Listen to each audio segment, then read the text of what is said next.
Why is the American continent called the New World when we know that it was inhabited by red Indians since millennia? Isn't it a bit derogatory or belittling of the red Indians? What does Indian in the word red Indians indicate? Well, today you don't call them red Indians. It is not a very polite thing to say. You call them Native Americans or indigenous Americans. But a lot of people still call them red Indians or Indians. Why are they called Indians, first of all, or red Indians?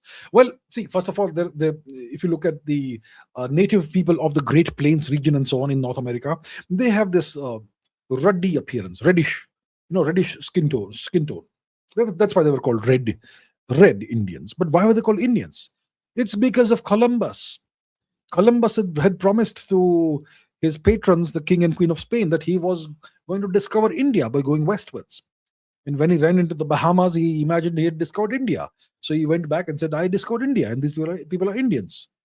And then eventually the Spaniards and everybody else realized this is not India, this is a new place, new continent, and so on. But that term, the Indians, continued. When Diego Armando Maradona played in Napoli, Italy, when he was still new and unknown, people used to taunt him, Indian, because he had this, native appearance. Diego Maradona. It's only when he became a superstar that people stopped calling him Indian. I'm talking about the 1980s here.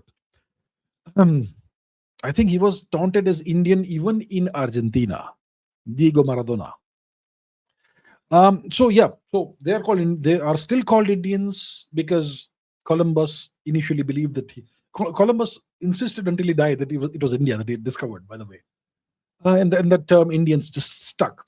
Today, even the locals call themselves in Spanish Indios, Indians, across the Americas. Now, why is this continent called the New World, even though it was inhabited by natives for millennia?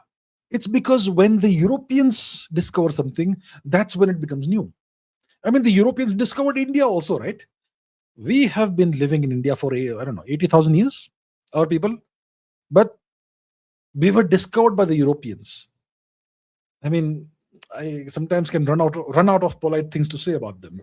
So when the Europeans run into something or find something for the first time, that's when it is discovered. And obviously, that's a new world that they discovered, which nobody knew existed. So then Eurasia became the old world. Eurasia and Africa became the old world, and the Americas became the new world. All of this is from the European perspective, Eurocentric perspective. Yeah.